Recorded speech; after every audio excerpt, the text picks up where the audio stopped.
Hello everyone, welcome to my YouTube channel আর my Facebook page. তো আপনারা কেমন আছেন? আশা করি আপনারা সকলেই ভালো আছেন। তো আমি সোজা বাড়ির পথে যাইতেছিলাম, তো হঠাৎ করে মনে হলো বাড়ি থেকে ব্যাক করে ফিরে আবার ঘাসের জমিতে আসা একটা কষ্টজনক বিষয় হয়ে যাবে।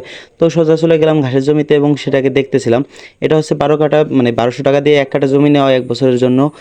তো তারপরে চলে আসলাম আমি আমার এই যে সেই 1 কাঠা জমি যেটা কাটিংয়ের বিনিময়ে নিয়েছিলাম। তো এখানে একেবারে হাবাজাবা ভরে গেছে, মোটামুটি একেবারে অপরিষ্কারও, এখানে পরিষ্কার করা হয় নাই। ওই দিকে কিছু একটা জায়গায় কি পরিষ্কার করা হয়েছিল, দেন সাইড দিয়ে পরিষ্কার করা হয় নাই, কারণ আমি ফরিদপুর ছিলাম, সেটা সবাই জানেন। মোটামুটি যারা আমার ভিডিও কন্টিনিউটি দেখেন তারা সবাই জানেন। তারপরে চলে আসি আমার বাড়িতে, এবং বাড়িতে আসার পরে সোজা চলে যাই হচ্ছে আমার মানে বাসার কি সাইডে যে মাঠের কাছে জমিতে আমি গাছ লাগাইছিলাম সেই জায়গায়। তো তারপরে দেখতেছিলাম আমার ফার্ম মুরগিগুলো আর মাত্র অল্প কিছুদিনের মধ্যে ডিম দেবে, তো তার কারণে তাদেরকে একটু দেখতেছিলাম।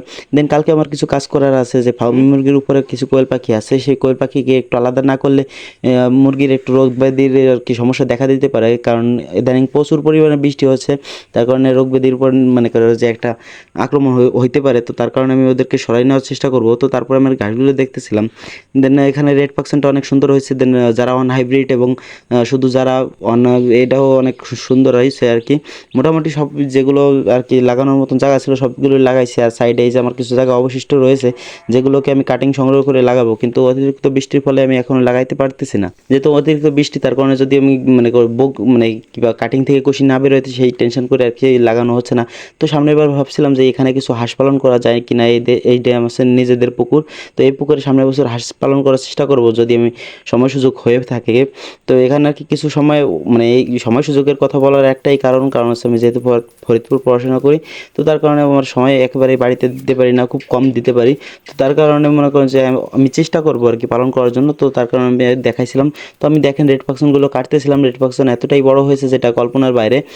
প্রায় আমার ডবল, প্রায় 14 ফিটের মতন হবে, 14 ফিট একটু প্লাস মাইনাস হইতে পারে। তো আজকে যে ঘাসগুলো কাটছিলাম এখানে 70 কেজিরও প্লাস ওয়েট ছিল। তো এরকম পরিমাণে ফলন হবে আমি ভাবতে পারিনি। মাত্র 70 থেকে 75 দিনের মতন ঘাসের বয়স ছিল। তো আমি এবার কিছু ঘাস নিচে রেখে দিয়েছিলাম, যে এদের পরবর্তীতে যে কুশি হয়ে প্রায় মাঝ বরাবর প্রায় 5 ফিট 5.5 ফিটের মতন হয়েছে। তো সেইগুলোকে আমি রেখে দিয়েছিলাম, কারণ হচ্ছে পরবর্তীতে যাতে 10 থেকে 15 দিনের মধ্যে আমি মানে ফ্রি আবার কাটিয়ে নিতে পারি, যাতে আমার গরুর খাবারের কোনো সংকট দেখা না দেয়। তো তার কারণে আমি সেগুলোকে রেখে দিই। আর বাদবাকি উপরে বড়গুলো যেগুলো 10 থেকে 14 ফিট পর্যন্ত, সেগুলোকে কেটে নিয়েছি আর বাদবাকিগুলো রেখে দিয়েছি।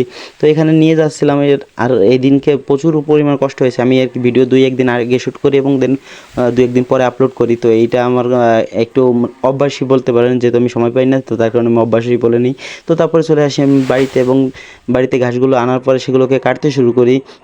কাটতে কাটতে কিছু কথা বলা যাক, যে আজকে যে পরিমাণে কষ্ট হয়েছে যেটা আর কি বলার বাইরে। আর আজকেও আমার সেই যে আমার কাটিং চুরি করে নিয়ে গেছে সে আমার কাছে চাইতে আইছে, কিন্তু আমি দিই নাই। সোজাসুজিটা বলে দিছি এইভাবে ইঙ্গিত দিয়ে, যে আমার তো বলা লাগে না, তাছাড়া আমার না বলা সত্ত্বেও যে তুমি নিয়ে নাও, অতএব আমাদের কাছে চাইয়ে নেওয়ার দরকার নেই, আপনি নিয়ে নিন যদি প্রয়োজন হয়। কিন্তু কাটিং তো নাই বর্তমানে। রেড পাকশন আজকেই মোটামুটি আর অল্প কিছু ছিল, পরবর্তীতে আমি আজকে কেটে নিয়েছি যখন আমি ভয়েস দিচ্ছি, এই দিনকে আর কি কেটে নিয়েছি আমি, এখন রাত্রে ভয়েস দিচ্ছি।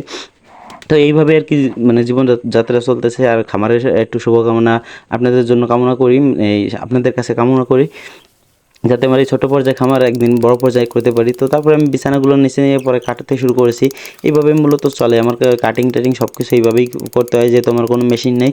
তো তার কারণে আমি চাপাটি এবং কিছু ব্যবহার করে মোটামুটি কেটে গরুকে খাওয়াই। আর আমি মানে চেষ্টা করি সবসময় ছোটো ছোটো করে দেওয়ার জন্য, যাতে আমার কোনো একটা টুকরো ফেলানো না যায়। এখানে আমার কিছু গরুর ঘরে কাজ করার আছে, কিন্তু এখন অবধি কাজ করতে পারতেছি না, যেহেতু আমি এখনও তেমন একটা অর্থনৈতিক দিক দিয়ে আর কি স্বাবলম্বী না। তো তার কারণে আমি কাটতে পারতেছি না। তো তারপরে আমি গরুকে খাবার দিয়ে দিলাম, এবং খাবার দেওয়ার পরে দেখেন ওরা খুব মানে সুস্বাদু মনে করেই খাচ্ছে।